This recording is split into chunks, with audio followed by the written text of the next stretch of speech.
Alright, so I'm bringing you guys a deck profile, my Familiar-Possessed Performage deck. So, I actually played this at a regional a few weeks ago, and I already recorded a deck profile and a tournament report, but I've had a few issues with the recording. I'm going to do the deck profile right now, and if you guys want to see my tournament report, leave a comment down below, and I'll try to make one of those as well. The deck did really well. I went 5-3. I only did that poorly. I mean, I say poorly. 5-3 is good. I only did that poorly because I lost to all three of the Shadal decks I played. This is a really poor Shadal deck.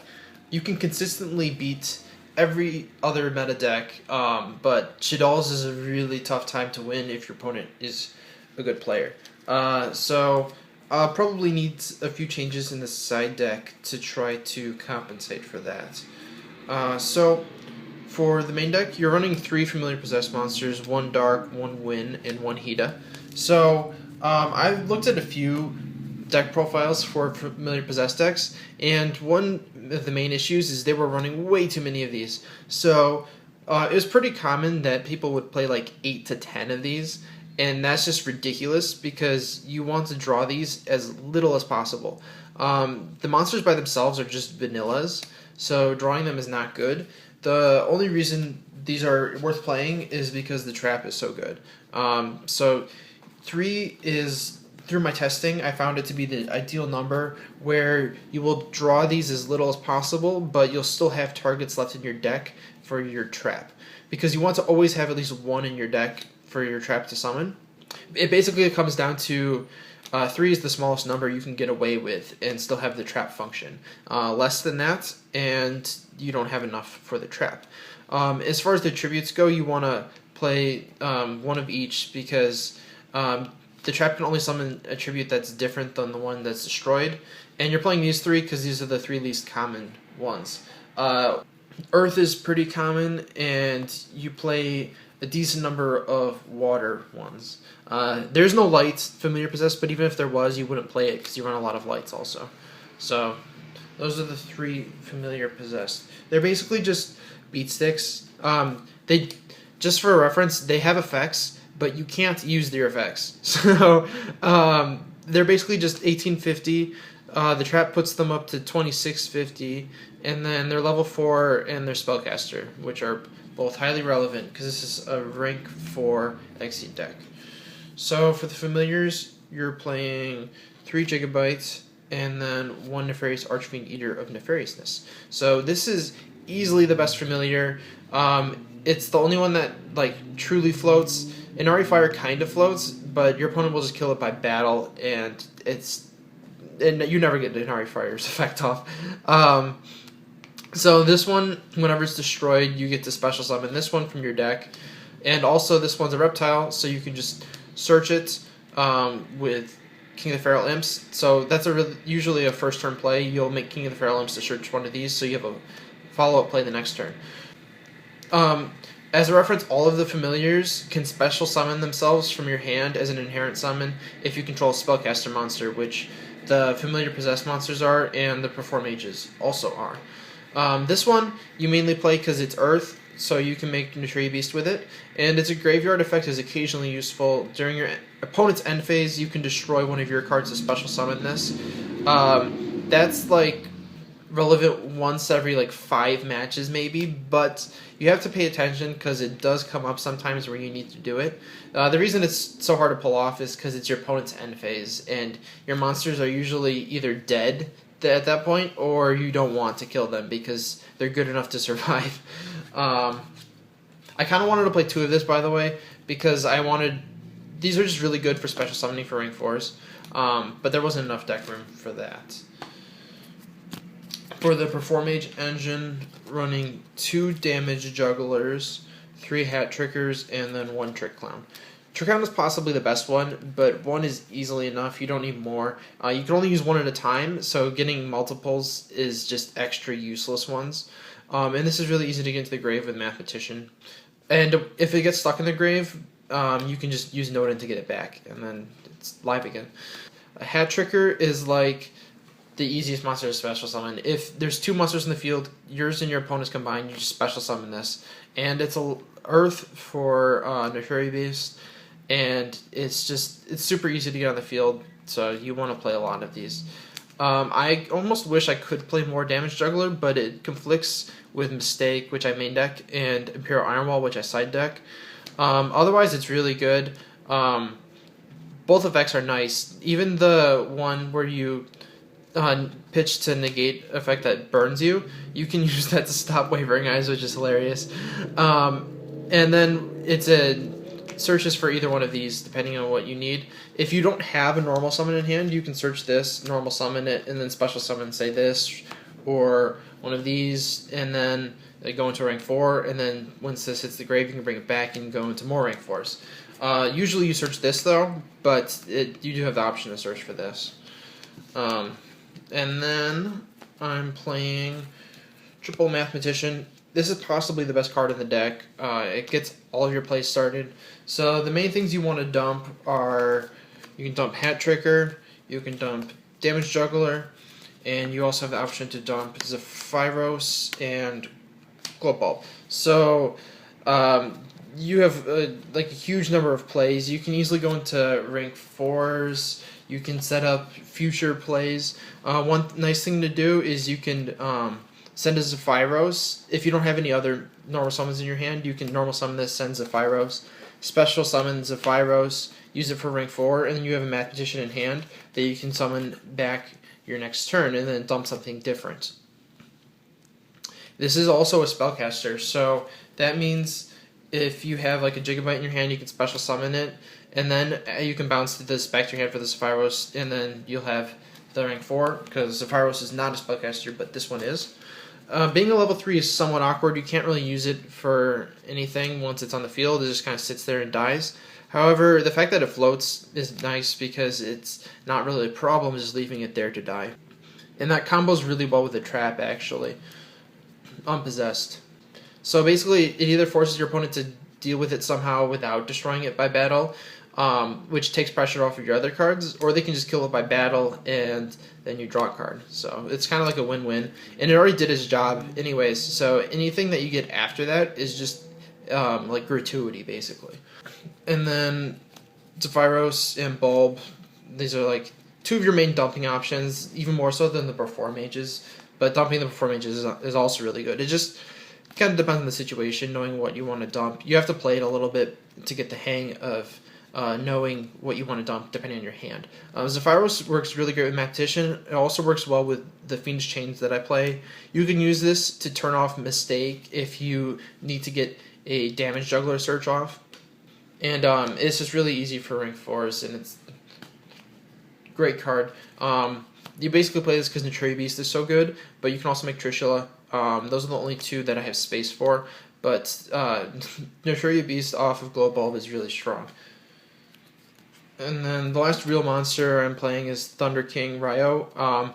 It doesn't have too much synergy with the deck, but I play a lot of traps, and this shuts down a lot of the decks in the meta right now, so it's just kind of a strong option. You usually don't have combo plays with the turns you summon this, but that doesn't that's not too big of a deal because this is strong on its own.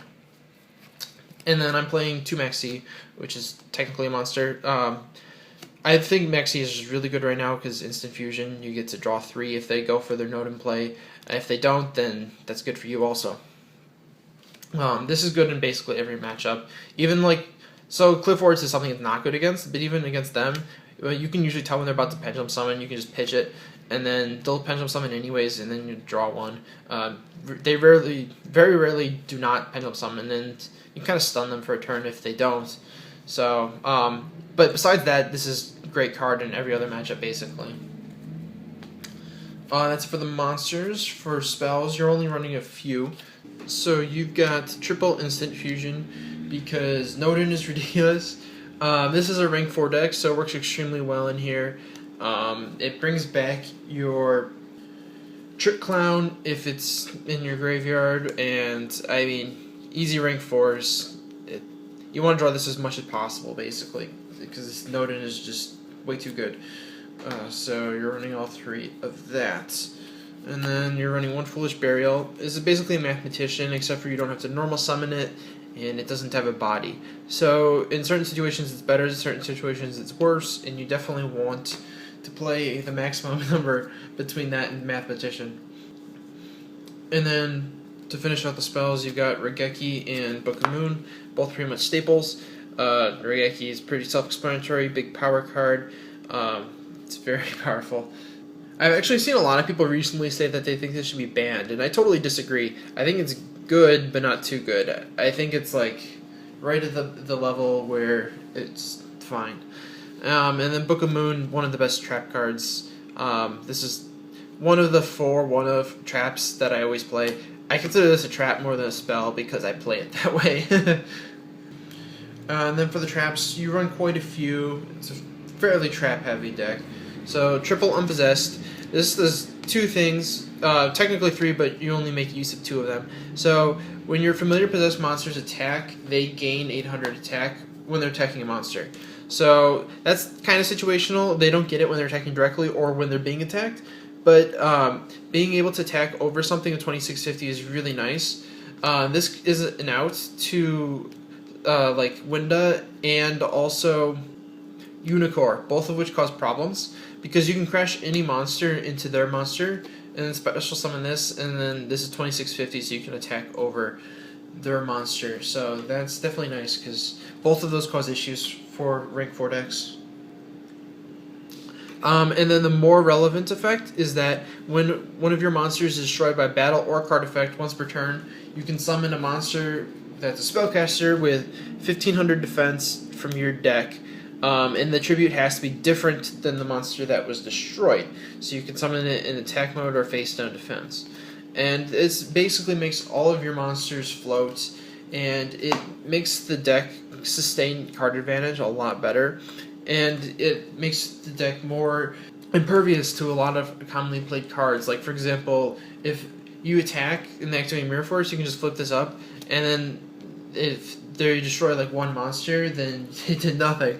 If they destroyed 2 monsters, then they just managed to break even because you're still going to get a monster to replace those 2. I should note that you can activate this during the damage step, which you should always try to do. It's like Yangzing Creation, which you can activate during the damage step, so it doesn't even matter if you have a Familiar Possessed monster on the field or not to get the attack boost. You can still do this during the damage step. So that plays around cards like Vanity's Emptiness and MST. There's been lots of times where I went to the damage step and activated this in the damage step, and they had like a Vanity's Emptiness set, but they couldn't activate it because you can't activate those cards during damage step. So that's a neat trick that you should try to take advantage of.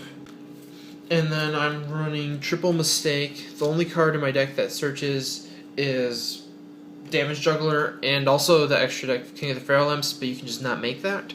And Mistake is extremely powerful against almost every deck. You side this out against like Shadal's and Burning Abyss, but that's about it. Yeah, it's a really good card. It can just totally shut down decks like Necros. And Triple Fiendish Chain. This is really solid effect negation, and it also prevents monsters from attacking. I think overall this is the best effect negation card right now. And I usually actually prefer this over the other options. And then I am running 1 Divine Wrath. So I wanted a 4th Fiendish Chain, but obviously I couldn't run that. So I decided to run a Divine Wrath to get a little bit more effect negation. And it's alright. You have a lot of cards that you can discard for free. Basically anything you would dump with Mathematician is free fodder to just pitch with this. So usually you can activate it without paying much. And then the one-ofs that I play, basically everything, Torrential Tribute, Solemn Warning, and Vanity's Emptiness, the best traps right now. So Torrential Tribute is actually especially good in here because you can destroy your own monsters with this and then special summon monsters to replace them with Unpossessed. For the extra deck space is super tight. I would recommend playing exactly the same extra deck as me. I don't think there's any room for change in here just because everything in here is needed. They're sorted somewhat in order of how often I make them. The generic ones are first. So, King of the Feral Imps is really good for the first turn play. The only thing this does is it adds a gigabyte, but if it manages to survive, your opponent can't kill it, then you get to add a second gigabyte. So summoning this on your first turn creates pressure because they have to answer this, and it replaces itself with like the monsters that you put into this. You're getting this back, so then you'll usually have a follow-up play next turn. So it's definitely a solid card to make. One Castell, just obvious removal. This is the best removal card. You go into that a lot. 1/101. You could play a second Castell instead of this, I suppose, but I think 1/1 is better in a lot of situations where they do the same thing. But you definitely need both of them, and you will summon both of these in the same game a lot. It's almost to the point where I want a third one, but usually Emerald is good enough to put these back in, and I don't really need a third one. But your main way to deal with threats is to go into the extra decks. You do summon those a lot. One Exciton Knight, really obvious. This is like you win games just by resolving this effect. It's ridiculous. And then one Daigusto Emerald. This is super needed. You need to be able to put extra deck monsters back to reuse them because you're only running one of each. You don't have room to run more than that. Well, I guess you are running more than one Norden. It's also important to put these back in your deck. If you run out of Familiar-Possessed monsters, you can make Unpossessed live again by putting these back in using your Daigusto Emerald. And you can recycle like any of the monsters in your deck, but that's the most commonly done thing, the Familiar-Possessed and the extra deck monsters. One Abyss Dweller, really strong in certain matchups. It's a pretty obvious choice. One Diamond Direwolf. So this is a little bit different. This has really good synergy in here because it combos well with Unpossessed. You can destroy yourself to destroy one of your opponent's cards, and then Unpossessed will replace it with a Familiar-Possessed monster. So you don't lose card advantage by doing so. And this is also really nice if you're going up against something like Clifford's and you can't go for an Exciton, say they have less cards than you, and you want to take out their Scout. This is a much better option than Castell because it doesn't put it back in the deck. It destroys it, so they won't be able to get their Scout searches anymore. And also, this is really nice because, like I was saying earlier, sometimes you need extra removal, and this is an option if you run out of stuff. Oh yeah, and another thing, if you're going up against Shadalls, this is one of the few monsters that's safe to go into because it'll remove itself from the field, so you won't have an extra deck monster. So they won't insta-win by activating Shadall Fusion. One Diamond Crab King, this is the out to towers, and it's also nice because you can go for game sometimes by having a 3000 attack monster.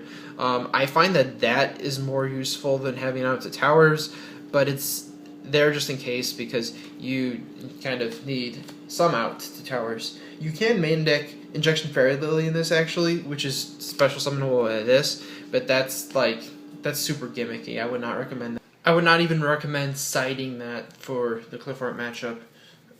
So that's it for the generic rank 4s. Next we have Performage Trapeze Magician. So this one you need 2 spellcasters to make, and this is just a really good card. It's puts on offensive pressure and defensive pressure, and it floats. So it's just a very complete card. So you can use it offensively to attack twice with one of your monsters. You can also use it defensively to destroy one of your opponent's monsters. And then when it finally is destroyed, you can summon a Performage monster from your deck. So I really like summoning this. Also, you can actually special summon this using Trick Clown, which is really funny because then you get the effect to special summon one from your deck again. So I like doing that. And then I guess this is technically a generic rank 4. I would play Ptolemaeus plus Diamond. So you really need to play this for the Shadal matchup. It's also good against Burning Abyss. If without this you like automatically lose the matchup. Even with this, it's tough though because all they need is an out to this, and if you can't stop their out using your traps, then usually you're out of luck and you can't win that. But like this prevents them from activating Shadal. Well, they can still activate Shadal Fusion. This prevents them from sending from their deck with Shadal Fusion, and when they send from their deck, with Shaddoll Fusion, they basically automatically win. So this is like obviously really strong in that matchup. So it's your go-to monster there. And then for my synchros, I'm playing Naturia Beast. So Naturia Beast is like an auto win against Necros. It's also very strong against Clifford, and it's pretty good in other matchups too. But those are where it shines the best. This is actually decent against Shaddolls. They can't activate their fusion spells when you have this, but they can usually get around it using the Performage engine if you don't have traps, or their Shaddol flip monsters, Dragon and Squamata, are both outs to this. But this is mainly for Necros. You can automatically win just by summoning this against Necros, which is really funny. So I would recommend it, if only just because of that. Just that one matchup makes it worth it. And then your other option is Trishula, which is super easy to make. All you need is Glow Bulb and 2 level 4s. So, and if you can resolve this effect, that's a huge momentum swing. But I would recommend not going for this if your opponent has traps, unless you have good read on them and you know their bluffs. Because if they have like effect negation to stop this effect from going off, that hurts a lot actually. So to finish it off, we got the fusions, just 2 Norden.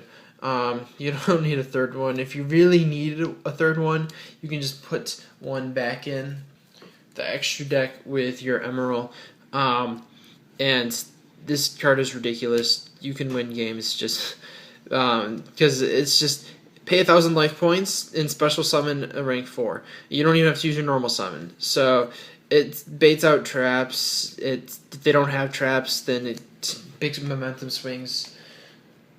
You should try to abuse it while you can, because either Norden or Instant Fusion is probably going to be hit. For the side deck, we've got one Maxi. The third one is nice in a lot of matchups. It's a wide variety of things it's good against. And then I'm playing triple Retaliating C. So this is pretty much mandatory because of how poor the Shaddoll matchup is. You can win Shaddoll games just by resolving this. It's highly effective. It's also really, really good against Infernoids when they activate Reasoning. And then it's decent against Necros. You can side it in against them. So it's somewhat limited in the matchups it's good against, but you really need this in the Shaddoll matchup to have a chance. It's also a level 4, so you can go into rank 4s with this, which is convenient. And it surges Maxi. Then I'm playing triple MST. This is mostly for Cliffords, but it's good against lots of stuff like Psyframes, for example. Hitting their field spell hurts them a lot. And basically, you can side this in against anything that plays a lot of back row. I do side in 2 frequently against things like Satellar Knights and Burning Abyss, anything that like uses lots of traps. But I don't really feel like the third one is necessary unless you're playing against something like Cliffords, in which case you definitely want all of them. And I'm siding triple Imperial Ironwall because there's so many decks that banish now. Now that Psyframes are out, so there's that.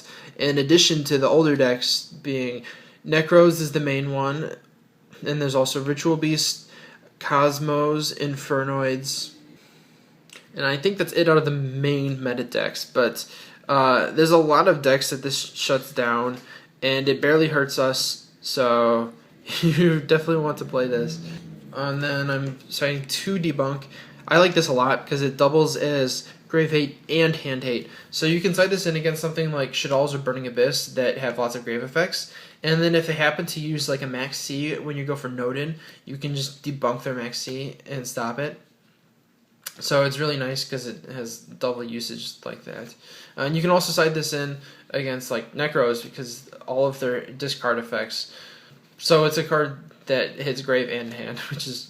I think this is a really strong card, this format, in general. And then I've got a few one-ofs.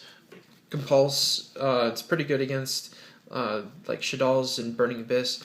You don't main deck this anymore because it's too bad against lots of decks, including like Necros, Cosmos, Cliffords. It's not very good against them. So you don't really want to main deck it anymore. One Storming Mirror Force. I wish I had a second one. I only own one. I would have cited a second one if I could. I don't draw this enough, so I don't really have a good say on how effective it is. I think it's good, but I don't really know because I don't draw it enough.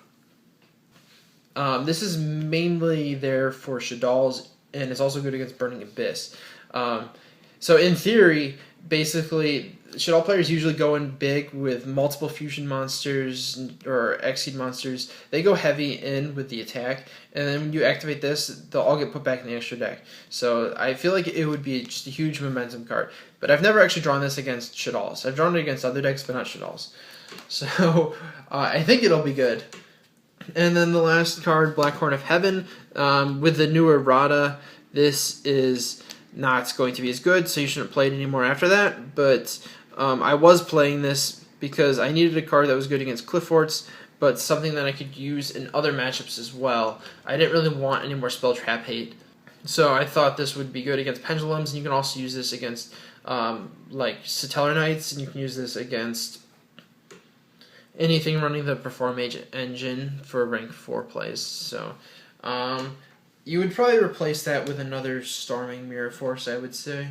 Obviously, you would play Solemn Notice if that was out in the TCG, but it's not out yet. So that was my Familiar-Possessed Performage deck. Hopefully you guys all enjoyed the deck profile. Like I said earlier, it's a really strong deck, so I would highly recommend playing it. It takes a little bit of playing to get the hang of it. Some of the combos, you have a few different directions you can go, mainly because you have like a good toolbox with Mathematician. So I would say it takes a little bit of playing to get the hang of it, but once you do, you can beat any deck except for Shadal's is really tough. You can beat Shadal's, but just not consistently. And every other deck you can consistently beat, which is it's nice. I like being able to consistently beat everybody else. Anyways, hopefully you guys enjoyed the deck profile. If you did, be sure to check out some of my other stuff.